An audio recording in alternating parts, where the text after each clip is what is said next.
हम सुनेंगे अमावस्या और पूर्णिमा, दो बहनों की कथा। एक राज्य में एक राजा और एक रानी रहते थे, जिनकी 4 संतानें थी, 2 लड़के और 2 लड़कियां। एक लड़की का नाम पूर्णिमा था तथा दूसरी लड़की का नाम अमावस्या था। पूर्णिमा घर के कामों में निपुण थी और घर का पूरा काम करती थी और भगवान की पूजा अर्चना भी किया करती थी और गाय माता की सेवा भी किया करती थी।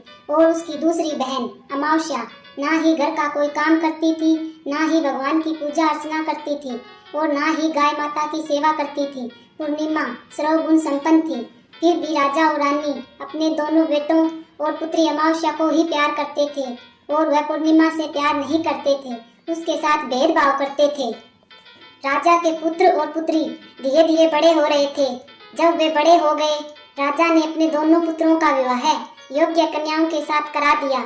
इसके बाद रानी ने राजा से कहा कि अब दो पुत्री विवाह के योग्य हो गई है और इन दोनों का विवाह भी करा देना चाहिए।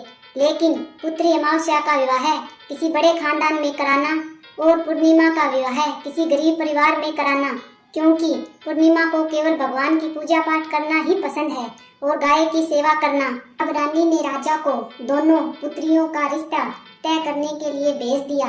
राजा ने पड़ोसी राज्य में जाकर वहां के राजा के पुत्र से अमावस्या का रिश्ता तय कर दिया और वहीं के गांव में एक गरीब परिवार के लड़के से पूर्णिमा का रिश्ता भी तय कर दिया। यह सारी बात जाकर राजा ने रानी को बताई तो रानी यह सोचने लगी कि अब देखते हैं कि भगवान इसकी मदद कैसे करते हैं। यह बहुत ही पूजा पाठ करती है और भगवान में मगन रहती है। पूर्णिमा का भाई और उसकी भाभी पूर्णिमा से बहुत प्यार करते हैं, क्योंकि पूर्णिमा उनके घर के कामों में उनका साथ देती है और कामों में उनका हाथ बटाती है। और उनकी दूसरी बहन अमावस्या उन पर अपना रोब जमाती है और घर का कोई कार्य नहीं करती। कुछ समय बीत जाने के बाद दोनों पुत्रियों का विवाह हो जाता है। राजा और रानी विवाह के बाद अपनी दोनों पुत्रियों को विदाई देते हैं। विदाई देते समय राजा और रानी पुत्री अमावस्या को बहुत सारा धन और दौलत देकर विदा करते हैं और पूर्णिमा को कुछ भी नहीं देते, खाली हाथ अपने घर से विदा करते हैं। इसके बाद दोनों बहनें अपने अपने ससुराल को चली जाती है। कुछ दिन बीत जाते हैं और एक दिन अमावस्या अपने घर में शिव जी की कथा रखती है, जिसमें वह सभी गांव वालों को निमंत्रण देती है और अपनी बहन पूर्णिमा को नहीं बुलाती। जब गांव की सभी औरतें अमावस्या के यहाँ जाती है तो यह सब दृश्य पूर्णिमा अपने घर के दरवाजे के बाहर बैठकर देख रही होती है। तब वहाँ से गुजर रही औरतें पूर्णिमा से कहती है कि तुम्हारी बहन के यहाँ शिव जी की कथा रखी है, क्या तुम नहीं चलोगी? पूर्णिमा ने कहा, मुझे निमंत्रण नहीं आया, मैं नहीं जा सकती। सभी गांव की औरतें पूर्णिमा से कहा, बुलावा नहीं आया तो क्या हुआ, शिव जी की कथा है, तुम हमारे साथ चलो। गांव की सभी औरतों की बात मानकर पूर्णिमा भी उनके साथ भगवान शिव की कथा में अमावस्या के घर चली जाती है। जब अमावस्या की नजर पूर्णिमा पर पड़ती है तो वह कहती है, तुम यहाँ कैसे चली आई? मैंने तो तुम्हें नहीं बुलाया था। खैर कोई बात नहीं, अब तुम आ ही गई हो तो चुपचाप बैठी रहना। और यह कहते हुए अमावस्या ने पूर्णिमा की गरीबी का भी मजाक उड़ाया। पूर्णिमा की आंखों में आंसू आ गए और रोते रोते मन ही मन में पूर्णिमा भगवान शिव से विनती करती है कि हे भगवान, क्या पूजा पाठ करना गलत है? क्या गाय माता की सेवा करना गलत है? आखिर मेरी गलती क्या है? आप मुझ पर अपनी कृपा दृष्टि कब बनाएंगे? पूर्णिमा बार बार भगवान शिव से यही कहती रही। इतने में शिव जी की कथा पूरी हो जाती है और अमावस्या भगवान का प्रसाद बांटने लगती है। वह सभी लोगों को प्रसाद देती है, लेकिन पूर्णिमा को वह प्रसाद नहीं देती। पूर्णिमा बिना प्रसाद के ही अपने घर लौट जाती है। रास्ते में वह यह सोचते हुए चलती है कि यदि बच्चे कथा का प्रसाद मांगेंगे तो मैं उन्हें क्या जवाब दूंगी। उसने सोचा कि वह अपने मायके, अपने भाई और भौजाई के यहाँ जाएगी और वहाँ से आते हुए बच्चों के लिए कुछ लेकर आऊंगी। ऐसा सोचते हुए वह अपने घर लौट आई। घर वापस लौट कर आने के बाद वह अपने पति और बच्चों से कहती है कि वह अपने मायके जा रही है। पति ने कहा ठीक है और कुछ समय के बाद पूर्णिमा अपने मायके के लिए रवाना हो गई। चलते चलते रास्ते में एक चबूतरा आया जिस पर तुलसी का पौधा लगा था। उस चबूतरे पर एक बूढ़ी अम्मा बैठी हुई थी। वह कोई और नहीं, साक्षात तुलसी माँ थी। उस बूढ़ी माता ने पूर्णिमा से कहा, बिटिया तुम कौन हो और कहाँ जा रही हो? पूर्णिमा अपना परिचय देती है। परिचय देने के बाद बूढ़ी औरत ने पूर्णिमा से कहा कि यह तुलसी का पौधा सूख रहा है, इसमें थोड़ा सा पानी डाल दो और इस चबूतरे की सफाई कर दो, जिससे मुझे थोड़ी ठंडक मिलेगी। पूर्णिमा ने कहा कि ठीक है माँ, मैं तुलसी में पानी डाल देती हूँ और यहाँ की सफाई कर देती हूँ। पूर्णिमा ने सफाई करने के बाद बूढ़ी अम्मा को भी नहला दिया और बूढ़ी अम्मा की भी सेवा की। उसने पैर दबाए और बूढ़ी अम्मा से कहा कि माँ और बताइए, मैं आपकी क्या सेवा करूं? और कोई काम हो तो बता दीजिए, मैं कर दूंगी। बूढ़ी अम्मा ने कहा कुछ नहीं, अब तुम जाओ और वापस आते समय मुझसे मिलते हुए जाना। पूर्णिमा ने बूढ़ी अम्मा से कहा ठीक है अम्मा, अब मैं चलती हूँ, वापस आते वक्त आपसे मिलते हुए जाऊंगी। कुछ समय आगे चलने के बाद एक शिव जी का मंदिर आया। वहाँ पर उसे एक बूढ़े बाबा मिले जो मंदिर के बाहर बैठे हुए थे। वह और कोई नहीं, साक्षात भोलेनाथ थे। उन्होंने पूर्णिमा से कहा कि कहाँ जा रही हो बेटी, तुम कौन हो? तब पूर्णिमा ने अपना परिचय दिया। फिर उस बूढ़े बाबा ने पूर्णिमा से कहा इस चबूतरे की और इस मंदिर की सफाई कर दो। तब पूर्णिमा ने मंदिर की और चबूतरे की सफाई कर दी और वहाँ पर पूजा पाठ अर्चना भी की और साफ सफाई पूजा अर्चना के बाद उन्होंने बूढ़े बाबा को भी नहला दिया और उसने कहा कि बाबा और कोई काम हो तो बताइए। तब बूढ़े बाबा ने कहा नहीं बेटी, अब तुम जाओ और वापस आते वक्त मुझसे मिलते हुए जाना। पूर्णिमा ने कहा ठीक है बाबा, बाबा मैं जाती हूँ, वापस आते हुए आपसे मिलते हुए जाऊंगी। आगे चलते चलते कुछ दूर चलने के बाद पूर्णिमा को एक काली माँ का मंदिर दिखा। वहाँ भी एक बूढ़ी अम्मा चबूतरे पर बैठी हुई थी। उस बूढ़ी औरत ने पूर्णिमा से कहा कि बेटी तुम कौन हो, कहाँ जा रही हो? तब पूर्णिमा ने उस बूढ़ी औरत को भी अपना परिचय दिया। तब बूढ़ी औरत ने पूर्णिमा से कहा कि यहाँ पर सभी पूजा पाठ करने के लिए आते हैं, लेकिन मंदिर की साफ सफाई करने के लिए कोई नहीं आता, इसलिए तुम मंदिर और चबूतरे की साफ सफाई कर दो।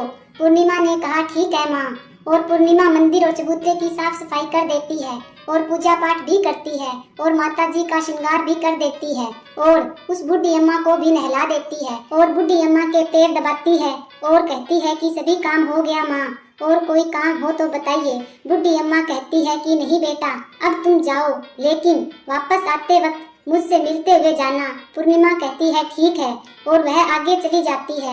आगे चलते चलते एक नदी आती है। वहाँ पर भी एक बूढ़ी अम्मा बैठी रहती है और वह कहती है कि बेटी तुम कौन हो और कहाँ से आई हो? उसे भी पूर्णिमा अपना परिचय देती है। बूढ़ी औरत पूर्णिमा से कहती है कि नदी पर स्नान करने तो सब आते हैं, लेकिन यहाँ की साफ सफाई कोई नहीं करता, इसलिए तुम इस किनारे पर साफ सफाई कर दो। पूर्णिमा कहती है ठीक है माँ, और वहाँ की साफ सफाई कर देती है और उस बूढ़ी अम्मा के पैर दबाती है और कहती है माँ जी कोई और काम हो तो बताइए। बूढ़ी औरत कहती है कि कुछ नहीं बेटी तुम जाओ, लेकिन वापस आते वक्त मुझसे मिलते हुए जाना।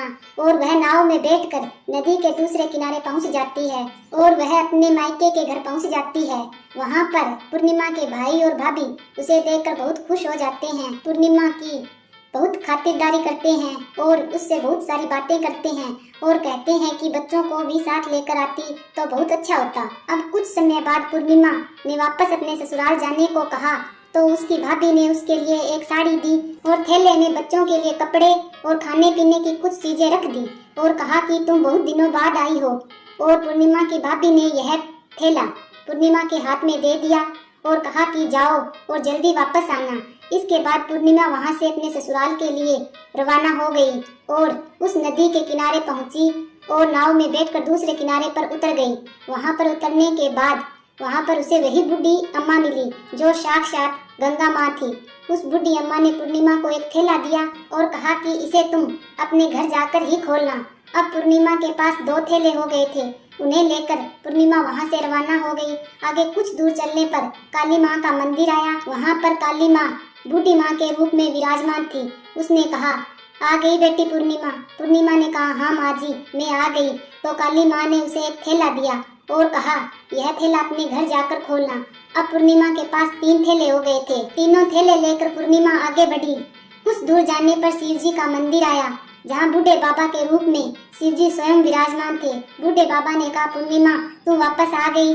पूर्णिमा ने कहा, हाँ बाबा मैं वापस आ गई। बूढ़े बाबा ने भी पूर्णिमा को एक थैला दिया और कहा कि यह थैला तुम घर जाकर ही खोलना। पूर्णिमा ने कहा, ठीक है बाबा। अब पूर्णिमा के पास 4 थैले हो गए। अब पूर्णिमा 4 थैले एक साथ कैसे उठाती? उसने एक पुरानी साड़ी निकाली, उन सभी थैलों को एक साथ बांध लिया और अपने सर पर रखकर वहाँ से रवाना हो गई। कुछ दूर जाने के बाद उसे तुलसी माँ बूढ़ी औरत के रूप में मिलती है और कहती है, पूर्णिमा तुम आ गई? पूर्णिमा कहती है, हाँ माँ जी मैं आ गई। वह बूढ़ी औरत भी उसे एक थैला देती है और कहती है कि यह थैला तुम अपने घर जाकर ही खोलना। पूर्णिमा कहती है, ठीक है माँ जी। अब पूर्णिमा के पास 5 थैले हो गए थे। पूर्णिमा वहाँ से रवाना हुई तो वापस अपने घर पहुंची। पूर्णिमा घर पहुंचने के बाद सबसे पहले अपने मायके का थैला खोलकर देखने लगी और उसमें बच्चों के लिए कुछ अच्छे अच्छे कपड़े और खाने पीने की चीजें थी और उसमें कुछ गहने भी थे। पूर्णिमा ने कपड़े अपने बच्चे को दे दिए और खाने पीने की चीजें भी बच्चों को दे दी। बच्चे यह सब पाकर बहुत खुश हुए थे। अब पूर्णिमा ने दूसरा थैला खोला जो उसे गंगा माँ ने दिया था। उसमें ढेर सारे हीरे जवाहरात, सोना चांदी आदि था। इसके बाद अब पूर्णिमा ने तीसरा थैला खोला जो उसे काली माँ ने दिया था। उसमें बहुत सारा सोना श्रृंगार का सामान भरा हुआ था। इसके बाद पूर्णिमा ने चौथा थैला खोला जो उसे भगवान शिव ने दिया था। उसमें बहुत सारी धन संपत्ति से भरा हुआ था और बहुत सारी खुशियां भरी हुई थी। इसके बाद पूर्णिमा ने अब 5वां थैला खोला जो उसे माँ तुलसी ने दिया था। उसमें चावल, दाल और 7 प्रकार की खाने की चीजों से भरा हुआ था। अब पूर्णिमा के घर में किसी भी चीज की कोई कमी नहीं थी। उसका घर धन धान्य से भरा हुआ था और परिपूर्ण था। अब पूर्णिमा और उसका परिवार सुख में जीवन व्यतीत करने लगा। अब पूर्णिमा के मन में विचार आया कि क्यों ना शिव जी की कथा कराई जाए और शिव जी की कथा में एक कार्यक्रम रखा। पूर्णिमा ने गांव के सभी लोगों को निमंत्रण दिया और घर घर जाकर सभी लोगों को बुलाया। पूर्णिमा अपनी बहन अमावस्या के घर भी गई और अमावस्या को भी शिव जी की कथा के लिए उसने अपने घर पर बुलाया। पर अमावस्या पूर्णिमा के घर शिव जी की कथा सुनने आई तो उसने देखा कि पूर्णिमा के घर में किसी भी चीज की कोई कमी नहीं है। इतना सारा धन दौलत देखकर अमावस्या आश्चर्यचकित हो गई। उसने पूर्णिमा से कहा कि तुम्हारे घर में इतनी धन दौलत कहाँ से आई? पूर्णिमा ने कहा, देखो बहन, तुमने मुझे शिव जी की कथा में नहीं बुलाया था, फिर भी मैं चली आई और तुमने मुझे प्रसाद तक नहीं दिया और मेरी गरीबी का मजाक भी उड़ाया। उसके बाद मैं अपने घर आ गई और घर आते हुए मन ही मन में सोच रही थी कि मैं अपने मायके जाऊंगी और मैं अपने मायके चली गई और जो कुछ घटना इस बीच हुई वह सभी घटना अपनी बहन अमावस्या को बताती है। तो अमावस्या कहती है कि तुम भी मुझे प्रसाद मत दो और मुझे डांट लो। लेकिन पूर्णिमा ने कहा कि यह तो भगवान का प्रसाद है, मैं तो सबको दूंगी और तुम्हें भी दूंगी। फिर भी अमावस्या ने प्रसाद नहीं लिया और वह सीधे अपने घर चली गई। घर जाकर अपने बच्चों से कहकर वह अपने मायके जाने के लिए तैयार हो गई और मायके के लिए निकल गई। उसे भी रास्ते में चलते चलते तुलसी माता मिली जो चबूतरे पर बूढ़ी माँ के रूप में बैठी हुई थी। बूढ़ी माँ ने अमावस्या से कहा कि बेटी तुम कौन हो, कहाँ जा रही हो? अमावस्या ने अपना परिचय दिया। बूढ़ी माँ ने कहा, बेटी यह तुलसी का पौधा सूख रहा है, इसमें थोड़ा सा पानी डाल दो और इस चबूतरे की साफ सफाई कर दो। इस पर अमावस्या ने कहा, बुढ़िया तुम्हें दिखाई नहीं दे रहा कि मैंने इतनी महंगी साड़ी पहन रखी है, यह गंदी हो जाएगी। ऐसा कहकर वह वहाँ से रवाना हो गई। आगे जाने पर उसे भगवान शिव मिले। जिससे भी मिली उसे ऐसा ही कहा। उसके बाद आगे जाने पर उसे काली माँ मिली, जिससे भी उसने यही सारी बातें कही। आगे जाने पर उसे गंगा माँ मिली, उनसे भी यही सब कहा और आगे चली गई। इसके बाद अमावस्या जब नाव में बैठने लगी तो उसे नाव में फूलों की जगह कांटे भरे मिले जो उसके पैरों में चुभ रहे थे। किनारे पर उतरकर वहाँ से अपने मायके चली गई। जब वहाँ उसे उसकी भाभियों ने देखा तथा भाइयों ने देखा तो मन ही मन में कहने लगे कि काम की ना काज की, 2.5 मन अनाज की। अब आ ही गई हो तो ठीक है, पूर्णिमा तो हमारे कामों में हाथ बटाती है, यह कोई काम तो करेगी नहीं। उन्होंने खाना बनाया और खा पीकर सभी सो गए। अमावस्या जब सुबह उठी और अपनी भाभियों से कहा कि मैं अपने ससुराल जा रही हूँ। उन्होंने कहा ठीक है जाओ। अमावस्या बोली, पूर्णिमा को तो तुमने एक थैला दिया था और मुझे कुछ भी नहीं दोगे क्या भाई? और भाभी ने कहा कि तुम अपने घर जाओ, थैला तुम्हारे घर पहुँच जाएगा। फिर अमावस्या वहाँ से निकल गई और नदी के किनारे पर पहुंची। वहाँ गंगा माँ बूढ़ी औरत का रूप धारण करके बैठी हुई थी। बूढ़ी माँ ने कहा, आ गई बेटी तुम। उसने कहा हाँ मैं आ गई। अमावस्या ने कहा तुमने पूर्णिमा को एक थैला दिया था और मुझे नहीं दोगी क्या? बूढ़ी अम्मा ने कहा तुम घर जाओ, थैला तुम्हारे घर पहुंच जाएगा। इसके बाद आगे जाने पर उसे काली माँ मिली जिसने भी अमावस्या को यही कहा। इसके बाद आगे जाने पर उसे भगवान शिव मिले जिन्होंने भी अमावस्या से यही कहा। इसके बाद आगे जाने पर उसे तुलसी माँ मिली और उसने भी अमावस्या से यही कहा तुम घर जाओ, थैला तुम्हारे घर पहुंच जाएगा। अमावस्या अपने घर पहुंच गई। आंगन में देखा तो वहाँ पर 5 थैले पड़े थे। अमावस्या ने मन ही मन में सोचा कि अब तो मेरे पास बहुत सारी धन दौलत आ जाएगी। जल्दी जल्दी में उसने सभी थैलों को खोला। किसी में मिट्टी थी और किसी में पत्थर, किसी में कंकर और किसी में कोयला। उसे मायके से भी कुछ नहीं मिला। इन थैलों में कुछ भी नहीं था। अमावस्या दौड़ती हुई पूर्णिमा के घर गई और कहती है कि तुम्हें तो इतना सब कुछ मिला, मुझे तो कुछ नहीं मिला, आखिर क्यों? तो पूर्णिमा कहती है कि जब मैं अपने मायके जाती हूँ तो अपने भाभीयों के साथ उनके कामों में हाथ बटाती हूँ, उनके साथ मिलकर काम करती हूँ, लेकिन तुम ऐसा कुछ नहीं करती, उनकी इज्जत नहीं करती, इसीलिए वो तुम्हें भला क्या देंगे। इसके बाद तुमने गंगा माँ को ठुकरा दिया और काली माँ को भी ठुकरा दिया और भगवान शिव को भी तुमने ठुकरा दिया, इसलिए उन्होंने भी तुम्हें कुछ नहीं दिया। अमावस्या कहती है कि बहन तुम मुझे माफ कर दो, मैंने तुम पर हमेशा अत्याचार किया है, मुझे कुछ नहीं मिला तो कोई बात नहीं, मैं भी भगवान की भक्ति करूंगी और सब कुछ प्राप्त कर लूंगी, मुझे इन सब चीजों का रहस्य बताओ। तो पूर्णिमा ने कहा कि तुम 3 सूत्रों का ज्ञान ले लो और उनकी कथा करना। पहले सूत्र में दया करना, दूसरे सूत्र में कथा करना और तीसरे सूत्र में ओम नमः शिवाय का जाप करना। बहन भगवान ने यह सूत्र दिए हैं, इनको अपनी हृदय में बसा लेना। मैंने भी यह 3 सूत्र अपने जीवन में अपनाए थे और सच्चे मन से भगवान की भक्ति पूजा पाठ की थी। फिर भगवान ने मुझे यह सब कुछ दिया और तुम्हारे पास तो जो कुछ था वह भी खत्म हो गया। इसके बाद अमावस्या अपने घर चली गई और भगवान की पूजा पाठ करने लगी। भगवान शिव से उसने माफी मांगी और गाय माता की सेवा भी की और दूसरों की मदद करने लगी। बोलिए शंकर भगवान